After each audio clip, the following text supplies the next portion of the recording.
Hey there, and welcome to the second part of the Hidden Markov Model series, where we'll explore the Viterbi algorithm, which helps us determine the most likely hidden states for a sequence of observations. However, before doing that, let's quickly recap what we have learned about hidden Markov models in the previous video. So, in a hidden Markov model, we have some hidden states that we cannot directly observe, like a person's mood, and some observable states that we can see, like the color of the hat a person wears. And the hidden states generate observations based on emission probabilities, and they transition between themselves based on transition probabilities. Now, here is an interesting problem. Suppose we have a sequence of observations for the color of the hat a person wears on each day, red on day 1, blue on day 2, and green on day 3, we can ask ourselves, what is the most likely sequence of hidden states representing the mood of that person on that day which generated these observations? Mathematically, we are trying to find the sequence of states S1, S2, and S3 that maximizes the probability of observing our sequence O1, O2, and O3 given those states. If we try to solve this problem by brute force, we would need to check every possible combination of hidden states, and that grows exponentially with the length of the sequence. Fortunately, the Viterbi algorithm, developed by Andrew Viterbi in 1967, gives us a more efficient solution. So, let's see how it works. On the left side, we have depicted our hidden Markov model's parameters, the initial states probabilities, the transition matrix, and the emission matrix. And we are using our mood states example with sad and happy as hidden states, and whether that person wears a red, green, or blue hat as observable states. For the initial probabilities, we have a 60% chance of starting in a sad mood and a 40% chance of starting in a happy mood. The transition matrix shows the probabilities of moving between mood states, a 70% chance of staying in sad if already sad, a 30% chance of transitioning from sad to happy, a 40% chance of transitioning from happy to sad, and a 60% chance of staying in happy. The emission matrix tells us the probabilities of observing different hat colors given each mood. If in sad, there is a 10% chance of a red hat, 40% chance of a green hat, and 50% chance of a blue hat. Otherwise, if we are in a happy hidden state, there is an 80% chance of having a red hat, a 10% chance of having a green hat, and a 10% chance of having a blue hat. Now, let's say that we observe the following hat sequence: red on day 1, green on day 2, and blue on day 3. So, the first step is the initialization, where we calculate the probability for each possible initial hidden state by multiplying the initial state probability by the emission probability for our first observation.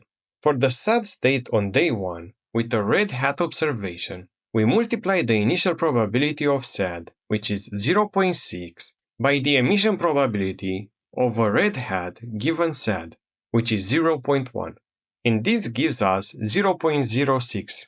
In the same way, for the happy state, we multiply 0.4 by 0.8, which will give us 0.32, and we can see that happy is more likely on day 1, given that we observed a red hat.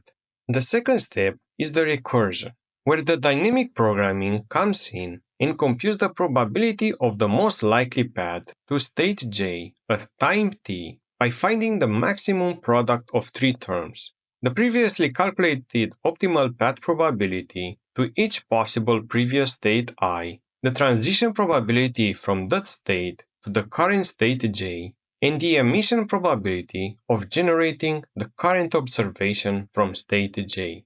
For instance, let's calculate the probability for the sad state on day 2 with a green hat observation. To do this, we consider 2 paths. We come from sad on day 1, multiply this by the sad probability in the transition matrix, and we multiply this again by the sad green probability in the emission matrix. which gives us 0.06 multiplied by 0.7 multiplied by 0.4, which is equal to 0.0168. Or we can count from happy on day 1, and then we multiply by the happy set probability in the transition matrix, and we multiply again by the sad green probability, which gives us 0.32 multiplied by 0.4 multiplied by 0.4 again, which is equal to 0.0512. And since 0.0512 is larger, the most likely path to sad on day 2 is from happy on day 1, and we store this decision for backtracking later. Similarly, for the happy state on day 2, with the same green hat observation, we also evaluate two possible paths. We can count from sad on day 1, multiply by the sad happy probability in the transition matrix, and we multiply again by the happy green probability, which gives us 0.06 multiplied by 0.3 multiplied by 0.1, which is equal to 0.0018. Or we can also count from happy on day 1, multiply this with the happy probability in the transition matrix, and multiply it again by the happy green probability, which gives us 0.32 multiplied by 0.6 multiplied by 0.1, which is equal to 0.0192. And again, since 0.0192 is greater than 0.0018, we determine that the most likely path to the happy state on day 2 is again from a happy state on day 1, and we store this decision again for backtracking. We continue this process for the remaining observation, which in our case is the blue hat observation on day 3. And for the sad state on day 3, we calculate and find that the most likely path comes from the sad state on day 2, with a probability determined by multiplying the appropriate transition and emission probabilities.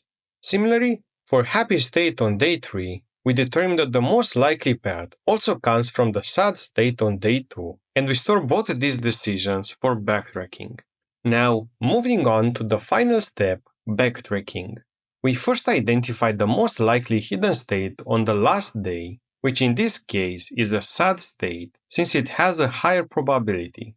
If you recall, we determined that this sad state most likely came from a sad state on day 2, and by following this path, we can also determine that the sad state on day 2 most likely came from a happy state on day 1.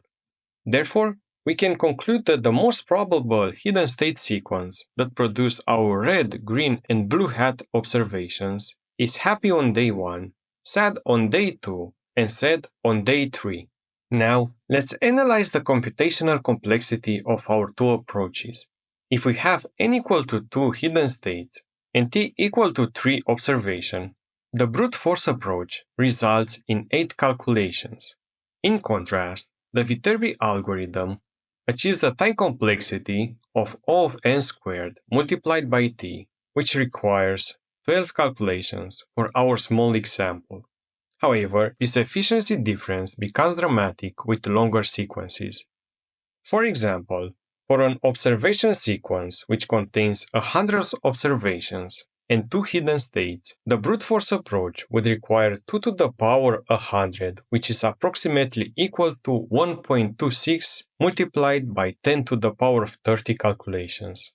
This number contains 30 digits, which is a huge number of computations, even for modern supercomputers. And by using the Viterbi algorithm, we would need only 400 calculations in this case, making it feasible to solve real-world problems with long observation sequences. Now, let's turn our attention to the real-world applications of the Viterbi algorithm. For instance, in speech recognition, the algorithm helps convert acoustic signals into text by finding the most likely sequence of phonemes or words given the audio input. In bioinformatics, the Viterbi algorithm is used for DNA sequence analysis and gen finding to identify functional regions within genetic code. In natural language processing, applications include part-of-speech tagging and entity recognition, where the algorithm determines the most probable grammatical role for each word in a sentence or identifies named entities. Finally, in communications, the Viterbi algorithm plays a crucial role in error correction by decoding convolutional codes, helping to recover the original signal from noisy transmissions.